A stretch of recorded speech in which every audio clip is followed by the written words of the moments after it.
So now Netweb technologies limited, अब देखिए 3885 का प्राइस एंड लगातार गिरावट जो है वो बढ़ती चली जा रही है। Hi this is Dev and watching traders diary. क्या एक बाई का यहाँ पर ना मौका बनेगा? और एक बात यहाँ पर सबसे बड़ी है, जोहो कॉर्पोरेशन जिसके हम ऐप यूज कर रहे हैं आज की डेट में, क्या उसका कोई नेटवेब से कनेक्शन है? काफी बड़ा यहाँ पर ना रोल निभाता है ये बात, एंड इसकी वजह से ना स्टॉक के भाव में काफी लोगों ने खरीदारी कर रखी है। तो बात कितनी ठीक है ये थोड़ा समझना जरूरी है। बट अगर आप देखेंगे जो करेक्शन है वो यहाँ पर इंक्रीज होता चला जा रहा है। मैं यहाँ पर ना लाइन चार्ट भी आपके सामने रखूंगा, बट यहाँ पर आप देखेंगे अभी यहाँ पर ना जल्दबाजी नहीं करनी है कि आप मन बना लें कि मुझे सेल कर देना है, नहीं। एक बात बताइए, किसी भी स्टॉक आज तक का रिकॉर्ड रहा है, कोई लगातार नहीं चलता रहता, कहीं ना कहीं करेक्शन तो आते ही है, ठीक है ना। मैं ऑलरेडी पिछली बार जब मैंने बात करी थी, मैंने आपसे कहा था इन्वेस्टर इस प्राइस पर अब इंटरेस्ट नहीं दिखा रहा है। उसका कोई एक सॉलिड रीजन था, मैं आपको वही बताता हूं। पहले लाइन चार्ट में आप सपोर्ट देखो कहां पर। एक तो ये इन्वर्टेड डब्ल्यू पैटर्न बना है, राइट। उसके बाद अगर आप देखेंगे सपोर्ट कहां पर है 3700, और फिर यहां पर आपका सेकंड सपोर्ट 3500। ये दो जगह पर सपोर्ट है, ठीक है ना। ये काफी इंपॉर्टेंट जगह है। मैं यहां पर बताऊं, सेल करने का ना कोई पॉइंट ऑफ व्यू बनता नहीं है। मैंने ऑलरेडी आपसे कहा था कि कुछ शेयर्स अगर बुक करने हो, जैसे आपके पास 10 शेयर हैं तो उसमें 2 या 3 शेयर्स अगर आपको बुक करने हैं तो वो बुक कर लीजिए, क्योंकि रिजल्ट से पहले ही ये सब चला है ना। उसमें कोई ऐसा नहीं है कि आपने कोई तीर मार दी, ठीक है ना।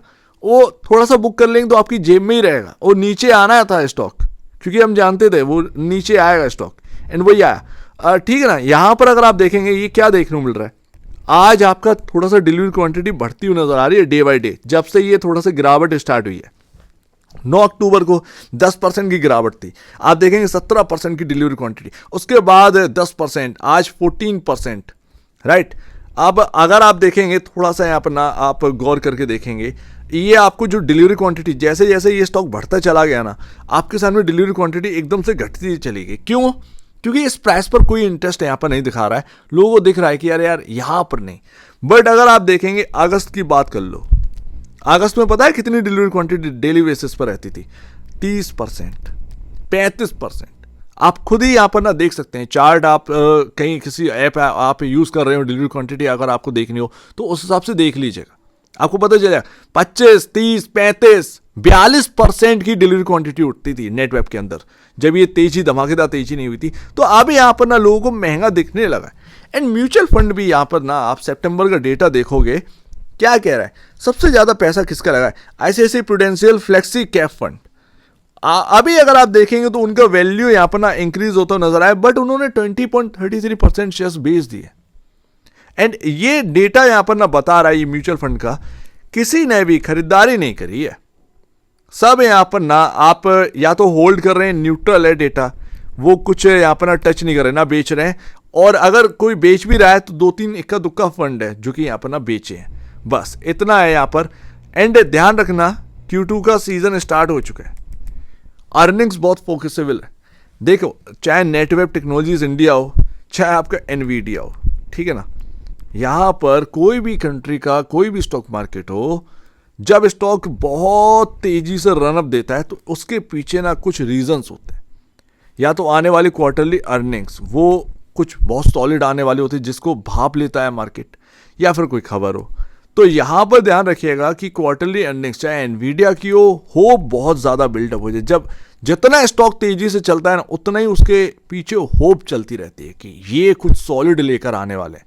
और जब होप थोड़ी सी भी गड़बड़ाती है ना, तो स्टॉक करेक्शन होता है। वो तो कहने की बात है, बट अगर जरा सा भी अर्निंग्स जो सोच रखी होती है मार्केट में उसके इर्द गिर्द भी आ जाती है ना, आसपास भी आ जाती है, वो एकदम से बाय ऑन डिप हो जाता है, समझ रहे ना। तो ध्यान रखिएगा, अभी आप ये मत कहिएगा कि ये स्टॉक है बिल्कुल यहाँ पर डर लग रहा है, नहीं, ऐसा कुछ नहीं है। आने वाली क्वार्टरली अर्निंग्स पर ध्यान दीजिएगा, बस, इससे ज़्यादा और कुछ नहीं है। स्टॉक भले ही तेजी से चला है, बट ध्यान रखिएगा मार्केट में इसके जैसा दूसरा है नहीं, है लेकिन इसके जैसा नहीं है। जहां तक बात है जो कॉर्पोरेशन की, वो मैं आपको बताता हूं बॉस, लेकिन 22,000 करोड़ का मार्केट कैप मायने रखता है, बढ़ गया है, ठीक है, ध्यान रखिएगा। यहां से आप कितना यहां पर ना आप बढ़ोतरी देखना चाह रहे हैं तो आगे बढ़ना है ना, क्वार्टरली अर्निंग्स का एक तड़का लगने वाला है। अर्निंग पर शेयर में आपका कितना ग्रोथ है ये देखी जाएगी। ये 22.86 का क्या 30 प्लस यहाँ पर निकलता है। समझ रहे हो ना मेरी बात, यहाँ पर ना खुलकर समझिए। मैं ऑलरेडी सारे सिनेरियोज आपके सामने रख चुका हूँ। नेटवेब मैं ऑलरेडी 900 के अराउंड जब था ये स्टॉक तब कवर किया था मैंने। अब आप अनुमान लगा लो कि तब मैंने आपसे कहा था, मैंने एसआईपी के लिए बोला था इस स्टॉक में धीरे धीरे एसआईपी करने, लेकिन ये इतनी तेज चला कि पूछो मत।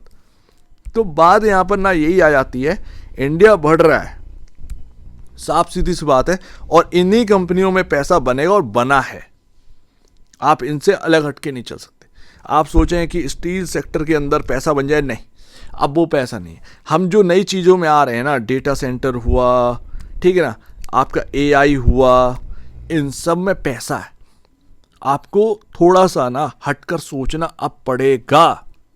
अब उसमें नहीं आप रह सकते कि यार ठीक है वो थोड़ा सा इधर उधर मिला, वो आप वैल्यूएशन कंपैरिजन करके उसमें से इक्का दुक्का यहाँ पर निकाल कर आप उसको खा सकते हैं। अदरवाइज आप इस तरीके से नहीं चल पाओगे। ध्यान रखना 39.69 का प्राइस टू बुक वैल्यू मायने रखता है ब्रो, काफ़ी ज़्यादा इंपॉर्टेंट ये चीज़ हो जाती है। हम बहुत हाई पर आ चुके हैं, यहाँ से अब हमारे पास जगह नहीं है चलने के लिए। सिंपल सी बात है। जहाँ तक की बात है जो कॉर्पोरेशन, भाई आपको सर्च करना चाहिए था।